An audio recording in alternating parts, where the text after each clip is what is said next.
ডাইনোসরের শহর খ্যাত কানাডার ড্রামহেলার সম্প্রতি সেখানে বিশ্ব রেকর্ড গড়তে জড়ো হয়েছিলেন হাজার হাজার মানুষ। রং বেরঙের ডাইনোসরের সাজে সেজেছিলেন তারা। কানাডার আলবার্টা প্রদেশে অবস্থিত ডাইনোসর জাদুঘর। 1880 সালে এই অঞ্চলে পাওয়া যায় ডাইনোসরের দেহাবশেষ। সেগুলো সংরক্ষণ করতে ড্রামহেলার শহরে নির্মাণ করা হয় জাদুঘর। এ কারণেই শহরটি ডাইনোসর ভ্যালি নামে পরিচিত। এবার এই শহরেই আয়োজন করা হয় ডাইনোসর সমাবেশের। হাজার হাজার মানুষ ডাইনোসরের পোশাকে নিজেকে সাজিয়ে জড়ো হন এখানে। ড্রামহেলারে সবাইকে স্বাগত। আমরা আজ এখানে এসেছি ডাইনোসর পোশাকে জড়ো হওয়া মানুষের আগের বিশ্ব রেকর্ড ভাঙতে। এখানে আমরা হাজার হাজার মানুষ এক হয়েছি।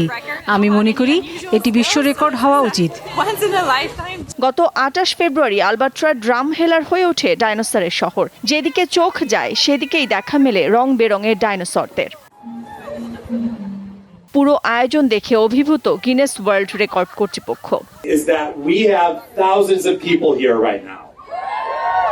এখানে এখন হাজার হাজার মানুষ আছেন, যা অবশ্যই রেকর্ড হওয়ার যোগ্য।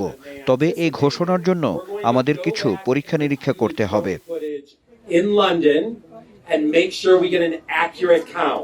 এর আগের রেকর্ডটি ছিল লন্ডনে জড়ো হওয়া ডাইনোসর জুরাসিক জাম্বরির। সেখানে 252 জন জড়ো হয়েছিলেন।